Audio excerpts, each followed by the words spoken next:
Sunday की रात 2 बजे अचानक से दांत में ऐसी दर्द शुरू हुई कि नींद उड़ गई, या फिर एक्सीडेंट में दांत टूट गया, खून नहीं रुक रहा, सूजन बढ़ते जा रहा है और कोई डॉक्टर या क्लिनिक अवेलेबल नहीं है। अगर आप भी इस नाइटमेयर सिचुएशन में हैं या कभी फ्यूचर में हो सकते हैं, तो ये वीडियो लिटरली आपकी ज़िंदगी बचा सकती है। वेलकम टू डेंट राशि, और मैं आपको आज सारे डेंटल इमरजेंसी का सर्वाइवल गाइड दूंगी। वो सब कुछ जो हर इंडियन फैमिली को पता होना चाहिए, जो किताबों से नहीं रियल लाइफ एक्सपीरियंस से सीखा है मैंने।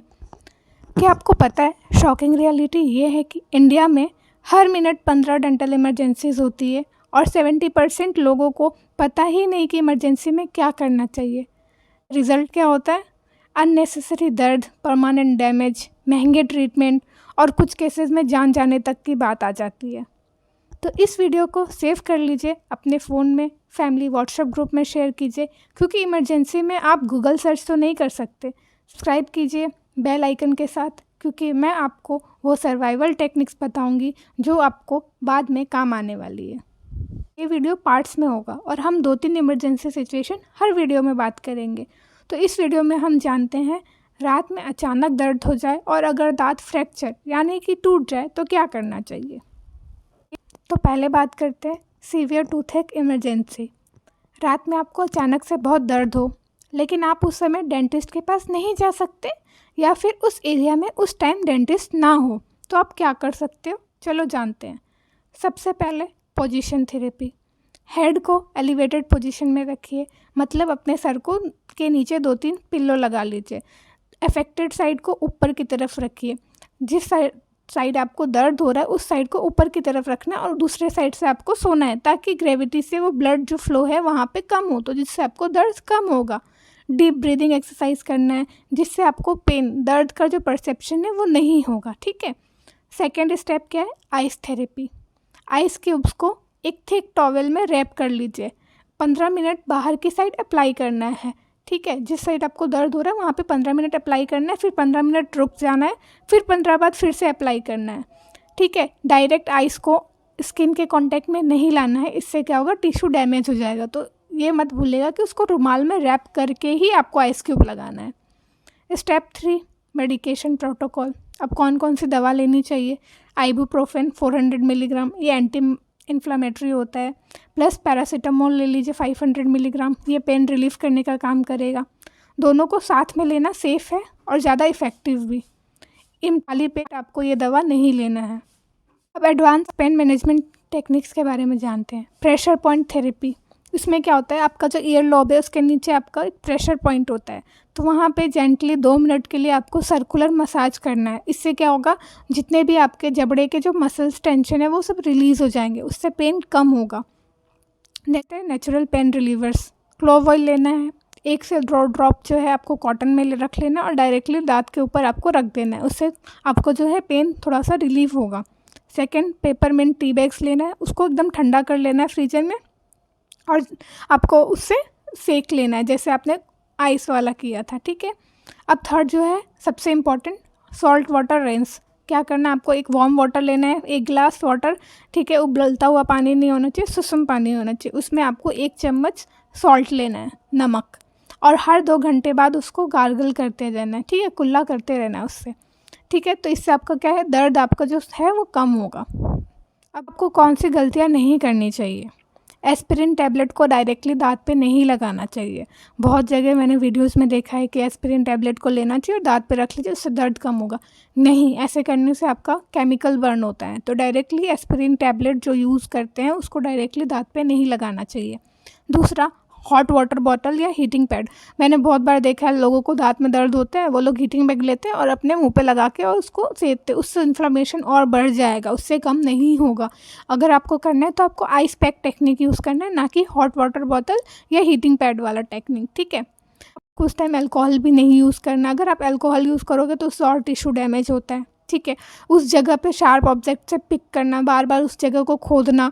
ठीक है। तो उससे और ज़्यादा आपको पेन होगा। ऐसा नहीं है कि उस जगह को आप खोदोगे तो पेन रिलीव होगा। ये सारी चीज़ें थी जो आपको ध्यान रखना है नहीं करने के लिए। तो अब सेकंड नंबर की बात करते हैं। अगर आपका दांत टूट जाए या फ्रैक्चर हो जाए तो उस सिचुएशन में क्या करना है। ठीक है। तो सबसे पहले हम लोग को एक्सेस एंड सिक्योर पहले मिरर में ध्यान से देखिए, एग्ज़ामिन कीजिए कि कितना पार्ट टूटा है, कौन से दांत से टूटा है। फिर ब्रोकन पीस जो है उसको गिरने से पहले ही कैच कर लीजिए। मुंह में कोई लूज़ फ्रेगमेंट है या नहीं है वो चेक कर लीजिए। अगर कोई लूज़ फ्रेगमेंट है तो उसको अपने पास ध्यान से रख लीजिए संभाल के। शार्प एजेस तो नहीं है वो देख लीजिए आप।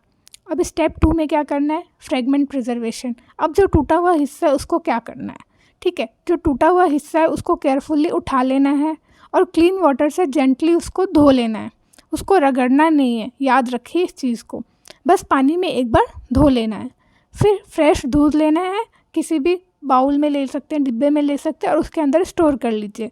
अगर वो आपके पास नहीं है दूध अवेलेबल तो आप जो जीभ है, जीभ के नीचे जो सलाइवा होता है, थूक, उसमें अगर आप चाहे तो उसमें स्टोर करके आप डेंटिस्ट के पास जा सकते हैं। अगर आप ये दोनों नहीं करना चाहते तो एक कोल्ड वाटर ले लीजिए, उसके अंदर दांत को प्रिजर्व कर लीजिए, ठीक है। और लेकिन याद रखना है आपको, वो जो वाटर होना चाहिए वो टैप वाटर नहीं होना चाहिए, ठीक है। या फिर कोई डिसइंफेक्टेंट आपको यूज़ नहीं करना है, या फिर ऐसे ही कि आपने दांत टूटा उठाया और लेके चले गए डेंटिस्ट के पास, आपको उसको किसी ना किसी चीज़ में लेके जाना पड़ेगा, वरना वो जो है फ्रेगमेंट वो पूरी तरह डेड हो जाएगा। उसको मॉइस्ट रखना है हम लोगों को, तो उसके लिए आपको दूध यूज़ करना है। दूध नहीं यूज़ कर सकते सलाइवा यूज़ करना है, तो कोशिश कीजिए दूध यूज़ करने का। अब है स्टेप 3, ब्लीडिंग कंट्रोल। अब आपको उस जगह से अगर आपको ब्लीडिंग हो रही है तो उसको कैसे कंट्रोल करेंगे। एक गॉज पीस लेना है, घर में सबके अवेलेबल होता है, उससे जेंटली प्रेशर देना है उस एरिया में, ठीक है। या फिर ऐसा कर सकते हैं, गॉज पीस लिया आपने, अपने उसको मुंह पे रखा जहाँ से आपकी ब्लीडिंग हो रही है और फिर हल्का सा प्रेशर अपने मुंह को बंद किया, तो उससे क्या होगा, हल्का सा प्रेशर होगा। ऐसा नहीं आप ग्राइंड कर रहे हो, मतलब ऐसे पूरा उसको चबाने लग रहे हो, बस उसको लेना है, मुँह में रखना है और हल्का सा प्रेशर देना है, ठीक है। प्रेशर देने से क्या होगा, ब्लीडिंग कंट्रोल होगा। बाहर से ठंडा सेकाई करना है, वही बर्फ़ में एक टॉवेल लेना है, बर्फ़ को रखना है और बाहर से गाल में सेकाई करना है ठंडे का। हेड एलिवेटेड पोजीशन ही रखना है, अगर आप सोना नहीं है, ठीक है, अपने सर को सीधा रखना है ताकि आपका ब्लड फ्लो जो है वो कम हो और ब्लीडिंग आपका कम हो। अब है स्टेप 4, पेन मैनेजमेंट। अब दर्द के लिए क्या करेंगे, वही सेम मेडिकेशन प्रोटोकॉल जो कि हमने दांत दर्द के लिए यूज़ किया था, आइबुप्रोफेन और पैरासीटामोल, ठीक है। कोई भी एकदम ठंडा और गर्म खाना खाने से बचेंगे कम्प्लीटली, सॉफ्ट डाइट ही लेंगे उस टाइम पे और कोशिश करेंगे दूसरे साइड से खाना खाएं, जिस साइड से दांत टूटा है उसके अपोजिट साइड से, ठीक है। अब स्टेप 5, टेम्परेरी प्रोटेक्शन। अब अभी तो आप डेंटिस्ट के पास गए नहीं, उससे पहले आपको क्या क्या करना चाहिए घर पे, ठीक है। सबसे पहले घर में शुगर फ्री गम्स है, तो जितने भी शार्प एजेस आपके दांत के जो भी नुकीले पार्ट है उसको कवर कर देंगे ताकि वो हमारे गाल या फिर मसूड़ों पे जो है चोट ना पहुंचाए। डेंटल वैक्स अवेलेबल अगर आपके पास है तो आप वो भी यूज़ कर सकते हैं उसको कवर करने के लिए। अवॉइड कीजिए अपने जीभ को उस जगह पे बार बार लेके ना जाए चेक करने के लिए, हो सकता है कट लग जाए आपके जीवान पे। साथ खाना खाने से बचे और उस साइड से खाना चबाने से बचे, ठीक है। टाइम बहुत ही इम्पॉर्टेंट रोल प्ले करता है, ठीक है। तो कोशिश कीजिए 30 मिनट के अंदर आप जाके डेंटिस्ट को दिखा के दोनों टुकड़ों को जुड़वा ले दांत में, तो आपका चाहे कि आपका दांत जो है वो जुड़ जाए। अगर 2 घंटे में है तो अगर आप उसको प्रॉपर मिल्क में रखते हैं या फिर सलाइवा में रखते हैं तो चांसेस है कि आपका दांत बच जाए। लेकिन अगर 6 घंटा हो गया तो जैसे जैसे टाइम बढ़ते जाएगा वैसे वैसे जो है आपका दांत बचने की प्रोबेबिलिटी जो है वो कम होती जाती है, ठीक है। आज हमने बात किया डेंटल इमरजेंसीज़ में, दांत अगर रात में अचानक से दर्द हो जाए तो क्या करना चाहिए और दांत टूट जाए तो क्या करना चाहिए, ठीक है। तो डेंटल इमरजेंसी स्कैरी हो सकती है लेकिन प्रॉपर नॉलेज, क्विक एक्शन से ये इफ़ेक्टिवली हैंडल कर सकते हैं। तो क्या चीज़ याद रखना है, स्टे काम, पैनिक गलती से भी नहीं होना चाहिए, ठीक है। जितना जल्दी हो सके उतना जल्दी डेंटिस्ट के पास दिखाएं और जितना हो सके उतना अपने आप पे ध्यान दें, ठीक है। और जैसे जैसे मैंने बताया वैसे वैसे आप उसको फॉलो कीजिए, ठीक है। तो इस वीडियो को सेव कर लीजिए, फैमिली को शेयर कीजिए और इमरजेंसी किट रेडी रखिए। कमेंट में बताइए आपको कोई डेंटल इमरजेंसी एक्सपीरियंस है या ऐसे कैसे हैंडल करना है, और भी अगर किसी इमरजेंसीज़ के बारे में आप जानना चाहते हो तो वो मुझे कमेंट में बताइए, ठीक है। और नेक्स्ट वीडियो के लिए प्लीज़ सब्सक्राइब कर लीजिए, क्योंकि अगले वीडियो में हम जानने वाले हैं अगर दांत निकल जाए, बहुत ज़्यादा सूजन हो जाए तो हमें क्या करना चाहिए।